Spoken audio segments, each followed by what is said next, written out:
हमारे घर वालों ने हमें निकाल दिया है। क्यों? हमारी सौतेली माँ है, उन्होंने हमें निकाल दिया है। तो आपकी माँ सौतेली है, आपके पिताजी ने दूसरी भी शादी कर ली। हाँ। और आपकी जो माँ है वो कहाँ चली गई?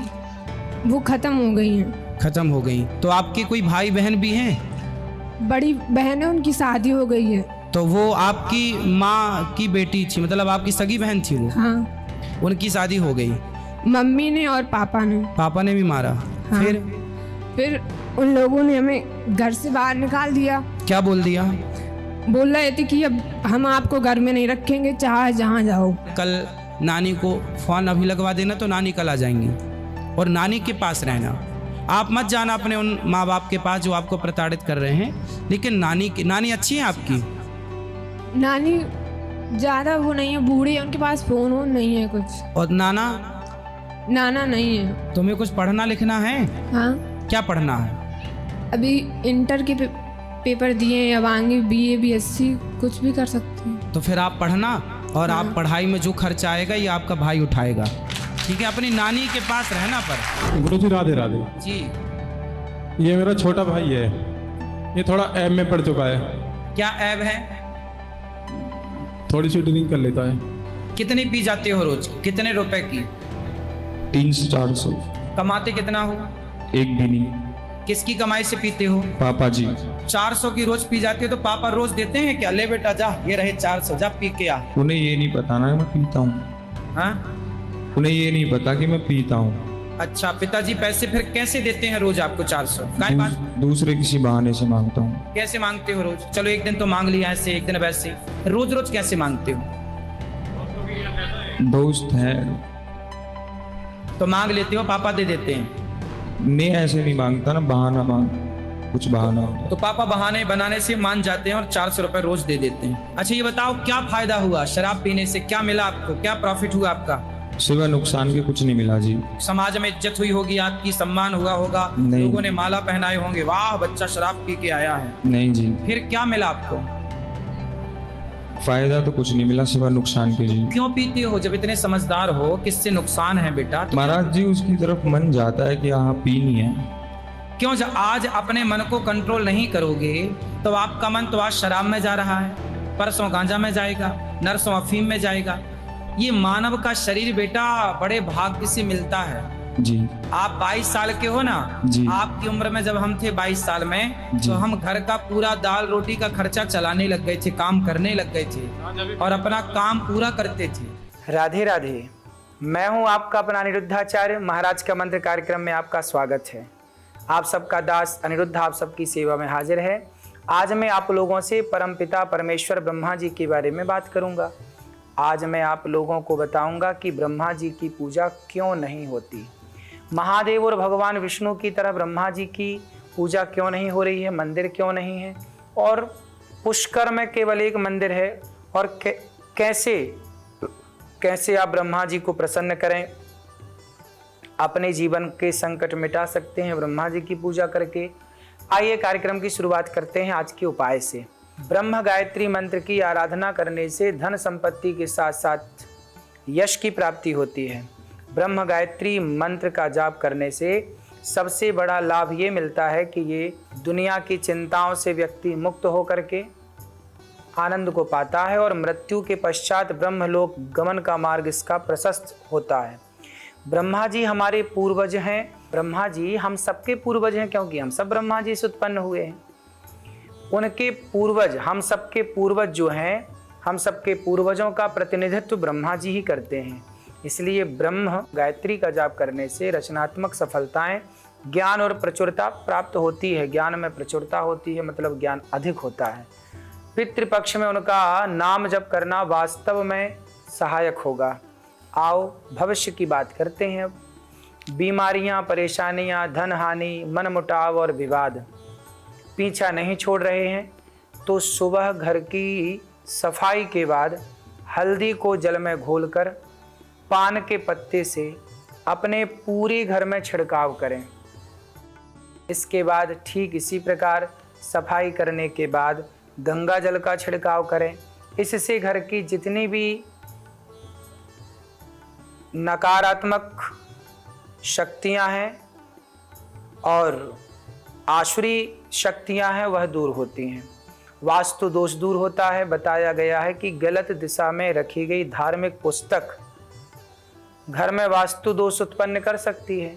वास्तु शास्त्र के मुताबिक धार्मिक पुस्तकों और ग्रंथों को हमेशा घर के पश्चिम दिशा में ही होना चाहिए, पश्चिम दिशा की तरफ होना चाहिए। इसके अलावा दूसरी दिशा में ना रखें। इसके साथ ही बेड के अंदर गद्दे में या तकिए के नीचे धार्मिक पुस्तक रखना ठीक नहीं होता। अंदर दीवारों पर सुंदर हरियाली से युक्त और मन को खुश करने वाली कोई फोटो हो, भगवान का चित्र हो। ऐसा करने से घर के मुखिया को होने वाली जो मानसिक परेशानियां हैं उससे छुटकारा मिलता है। कभी भी घर में हिंसा या युद्ध वाले चित्र बिल्कुल न लगाएं। ऐसा करने से वास्तु दोष उत्पन्न होता है और घर में अशांति बनी रहती है। यदि हमारे घर में किसी भी व्यक्ति को रात में नींद नहीं आती, स्वभाव चिड़चिड़ा रहता है, तो उस व्यक्ति को दक्षिण दिशा की तरफ शयन करना चाहिए। दक्षिण दिशा की ओर सिर करके सोना चाहिए। ऐसा करने से उस व्यक्ति के स्वभाव में बदलाव होता है और अनिद्रा की स्थिति में भी सुधार होता है। अगर आप अपने वंश की उन्नति के लिए घर के मुख्य द्वार पर अशोक के वृक्ष दोनों तरफ लगाते हैं तो इसके साथ ही घर में उत्तर पूर्व में कभी भी कचरा इकट्ठा ना होने दें। बात करेंगे आज के पंचांग की। आज 10 दिसंबर है, दिन मंगलवार है, 10वीं तिथि है, उत्तरा भाद्रपद नक्षत्र है, व्यतिपात योग है। सभी कार्यों की सफलता के लिए आज सर्वार्थ सिद्ध योग है। बात करेंगे आज के विषय की। ब्रह्मा जी की पूजा क्यों नहीं होती? ब्रह्मा जी का मंदिर क्यों नहीं है? ब्रह्मा जी को सृष्टि के रचयिता माना गया है, लेकिन भगवान शिव और विष्णु की तरह उनकी पूजा नहीं होती। इसके पीछे जानते हैं कारण क्या है? पौराणिक कथा में प्रचलित है कि पुराणों के मुताबिक एक बार सृष्टि के कल्याण के लिए ब्रह्मा जी ने यज्ञ करने के लिए एक योजना बनाई। यज्ञ के लिए उन्होंने जगह की तलाश की। अपने एक कमल को पृथ्वी पर भेजा। जिस कमल पर ब्रह्मा जी विराजे हैं उस कमल की पंखुड़ी को पृथ्वी पर भेजा। कमल जिस जगह पर जाकर गिरा वह 3 सरोवर का निर्माण हो गया वहां आज भी ब्रह्मा जी का मंदिर स्थापित है और वह जगह राजस्थान के पुष्कर में है। आज उसे पुष्कर के नाम से जाना जाता है। पुष्कर में ब्रह्मा जी यज्ञ करने की तैयारी कर रहे थे। ब्रह्मा जी की पत्नी जो है माता सरस्वती वहां नहीं पहुंच पाई, समय से कहीं आने में लेट हो गई। तब ब्रह्मा जी ने नंदिनी गाय के मुख से गायत्री माता को प्रकट किया और उनसे विवाह करके यज्ञ को पूरा किया, क्योंकि यज्ञ का नियम है कि पत्नी नहीं है तो आप यज्ञ नहीं कर सकते। इसलिए ब्रह्मा जी ने गायत्री से विवाह किया। कुछ देर बाद जब वहां पर सावित्री अर्थात उनकी पत्नी यज्ञ स्थल पर पहुंची और देखा कि ब्रह्मा जी के पास एक स्त्री बैठी है, इससे वो क्रोधित हो उठी और ब्रह्मा जी को श्राप दे दिया कि इस पृथ्वी लोक पर तुम्हारी अर्थात आपकी कहीं भी पूजा नहीं होगी। सवाल एक और भी मन में उठता है कि आखिर पुष्कर को छोड़कर ब्रह्मा जी का मंदिर कहीं और क्यों नहीं है? पुराणों के मुताबिक माता सावित्री के श्राप से सृष्टि का संतुलन बिगड़ने का खतरा था। फिर सभी देवताओं ने माता सावित्री से श्राप वापस लेने का अनुरोध किया। मां सरस्वती से श्राप वापस लेने का अनुरोध किया। क्रोध शांत होने पर माता ने देवताओं की बात मानी, लेकिन अपनी शर्तों के साथ। उन्होंने कहा कि पुष्कर को छोड़कर और किसी स्थान पर ब्रह्मा जी की पूजा नहीं की जाएगी और ना ही मंदिर स्थापित होगा। जो भी मंदिर स्थापित करेगा उसका व्यक्ति का चित्त अशांत हो जाएगा। कहते हैं कि श्राप के कारण ही ब्रह्मा जी की पूजा सर्वत्र नहीं की जाती। ब्रह्मा जी की पूजा न होने के पीछे यह वजह और भी है कि एक बार भगवान विष्णु और ब्रह्मा जी के बीच श्रेष्ठता को लेकर युद्ध छिड़ गया। युद्ध इतना प्रचंड था कि देवताओं ने शिव से अनुरोध किया कि इस युद्ध को रोक लें, नहीं तो सृष्टि का विनाश हो जाएगा। देवताओं के कहने पर भगवान शिव ने एक अग्नि स्तंभ के रूप में ब्रह्मा और विष्णु के बीच खड़े हो गए। अग्नि स्तंभ को देखकर विष्णु और ब्रह्मा जी ने ये निर्णय लिया कि जो इस स्तंभ के अंतिम छोर को ढूंढ लेगा वही श्रेष्ठ होगा। इसके बाद स्तंभ के अंतिम छोर को ढूंढने के लिए कार्य शुरू हुआ। भगवान विष्णु जी को जब अंतिम छोर नहीं मिला तो वो वापस लौट आए। वहीं ब्रह्मा जी ने एक योजना बनाई। उन्होंने केतकी के पुष्प से कहा कि तुम ऊपर चलकर इतना कह देना कि मैंने ढूंढ लिया अंतिम छोर। स्तंभ से बाहर निकलकर ब्रह्मा जी ने कहा कि वो अंतिम छोर को ढूंढ चुके हैं।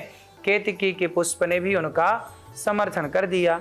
तभी वहां शिव जी प्रकट हुए और उन्होंने कहा कि आपने झूठ कहा है, श्रेष्ठता के मद में आपने सत्य का त्याग कर दिया। तब भगवान शिव बोले कि आपने झूठ बोला है, इसके लिए मैं आपको श्राप देता हूं कि आपकी पूजा संसार में नहीं की जाएगी। साथ ही केतकी के पुष्प को भी ब्रह्मा जी के झूठ में साथ देने के कारण शिव जी ने उसे भी श्राप दिया कि मेरी पूजा में कभी केतकी का पुष्प नहीं चढ़ाया जाएगा। अन्य पुराणों में कल्प कल्पों की कथा है और आपको बताऊं कि वर्तमान में ब्रह्मा जी की पूजा इस कल्प में नहीं होती, श्वेत बाराह कल्प में, लेकिन इसके पहले जो कल्प था, इसके बाद जो कल्प होगा, उस कल्प में ब्रह्मा जी की पूजा होगी। बात करेंगे आज के समाधान की। हमने अपने घर में ईशान कोण अथवा ब्रह्म स्थान में स्फटिक श्रीयंत्र की शुभ मुहूर्त में स्थापना करना चाहिए।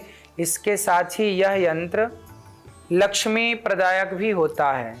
साथ में ये घर में स्थिरता लाता है, धन में वास्तु दोष का भी निवारण करता है। हमारे घर में सूखे फूल या फिर प्लास्टिक के पुष्प नहीं लगाने चाहिए। जितना जल्दी हो सके सूखे हुए पुष्पों को विसर्जित कर देना चाहिए।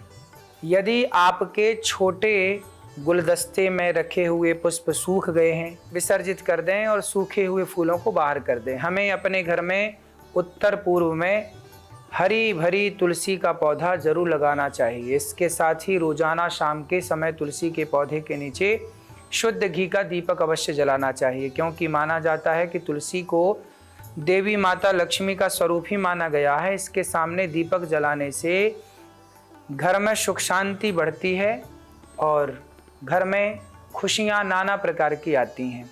बात करेंगे आज के वार्तालाप की। गोपालगंज से मुन्ना सिंह जी का सवाल है, गुरुजी लड़कियों का तो यज्ञोपवीत संस्कार नहीं होता, तो क्या वो गायत्री मंत्र और महामृत्युंजय का पाठ जाप नहीं कर सकती? देखो, जिनका यज्ञोपवीत नहीं होता उन्हें नहीं गायत्री का जाप करना चाहिए। कहते हैं कि गायत्री बड़ी शक्तिशाली है और यज्ञोपवीत के बिना इसे नहीं धारण करना चाहिए। जो शक्ति गायत्री की है वही शक्ति श्री कृष्ण गोविंद हरे मुरारी हे नाथ नारायण वासुदेव। तो जो स्त्रियां गायत्री नहीं पढ़ सकती तो उसके बदले आप श्री कृष्ण गोविंद हरे मुरारी हे नाथ नारायण वासुदेव का जाप करें। वही पुण्य, वही फल जो गायत्री से मिलता है वही कीर्तन से मिलता है, श्री कृष्ण गोविंद हरे मुरारी। तो आप ये मंत्र का जाप करें, वही फल आपको प्राप्त होगा। आज का गुरु मंत्र ओम ब्रह्मणे नमः। आप ब्रह्मा गायत्री मंत्र का भी जाप कर सकते हैं। आप सभी नोट कर लें। ओम चतुर्मुखाय विद्महे हंसारूढ़ाय धीमहि तन्नो ब्रह्मा प्रचोदयात्। ब्रह्मा जी के मंत्र का जाप करने से आपकी सभी मनोकामनाएं पूर्ण होती हैं। ब्रह्मा जी पुष्कर में तो विराजे ही हैं और वहां जाकर के उनका दरस परस किया जाता है। कहा जाता है कि ब्रह्मा जी की तपस्या करके सबने नाना प्रकार के वर प्राप्त किए और ब्रह्मा जी ने उस समय पर उस कल्प में नाना प्रकार के वर दे करके, जैसे हिरण्याक्ष ने, हिरण्यकश्यपु ने, रावण ने, सबने ब्रह्मा जी की तप की और सबने ब्रह्मा जी को ही प्रसन्न करके वरदान मांगा। लेकिन हम इस युग में हैं, इस समय हैं, तो हम भगवान श्रीमन नारायण की, भगवान कृष्ण की आराधना करके वही फल प्राप्त कर सकते हैं। भगवान श्रीमन नारायण ही इस सृष्टि के कर्ता धर्ता हैं और वही हम सबके जीवन में सब प्रकार की शक्ति का संचार करते हैं। ब्रह्मा जी के मंत्रों का जाप करते समय ब्रह्मचर्य का पालन करना चाहिए। बात करेंगे आज की देवी देवताओं की। ब्रह्मा जी, आज के देवी देवताओं में बात है ब्रह्मा जी। ब्रह्मा जी को हम सबके पिता के रूप में स्वीकार करना चाहिए। ब्रह्मा जी हम सबके पिता हैं, हम सबके पूर्वज हैं, इसलिए ब्रह्मा जी हमारे पिता हैं, हमारे परपिता हैं, पिता के पिता के पिता के मूल पिता वही हैं।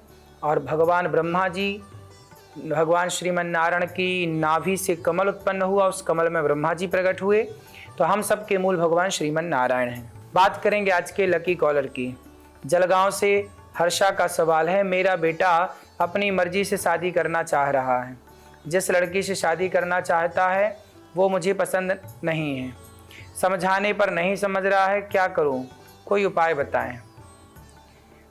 देखिए, जिस लड़की से आपका बेटा विवाह करना चाहता है, पहले तो ये देखिए कि वह लड़की चरित्रवान है कि नहीं, सुशील है कि नहीं, संस्कारी है कि नहीं, उनके माँ बाप अच्छे विचारधारा वाले हैं या नहीं।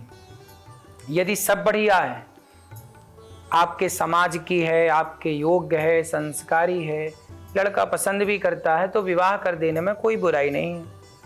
यदि आपको पसंद नहीं है तो आपके बेटे को चाहिए कि वह अपने माँ बाप की पसंद का ख्याल रखे।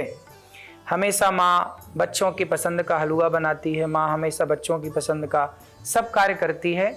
तो एक बार जिस लड़की से हम विवाह करें वो ऐसी लड़की हो कि उसे आप तो पसंद करें लेकिन आपके माँ बाप भी पसंद करें, क्योंकि परिवार सबसे मिलकर के बनता है।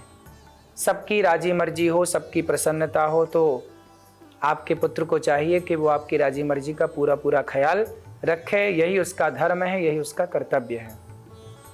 ठीक है, बात करेंगे कल के विषय की।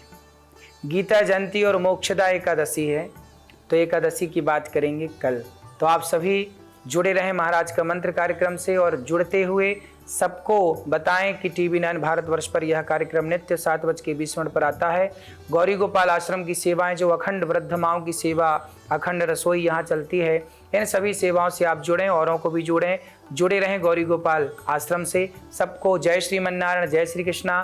देखते रहें महाराज का मंत्र कार्यक्रम TV9 भारतवर्ष पर, जुड़े रहें। आप सबका बहुत बहुत साधुवाद। आप सबका यश बढ़े, कीर्ति बढ़े, आप सदा सुखी रहें, स्वस्थ रहें, आप अपना ख्याल रखें। राधे राधे।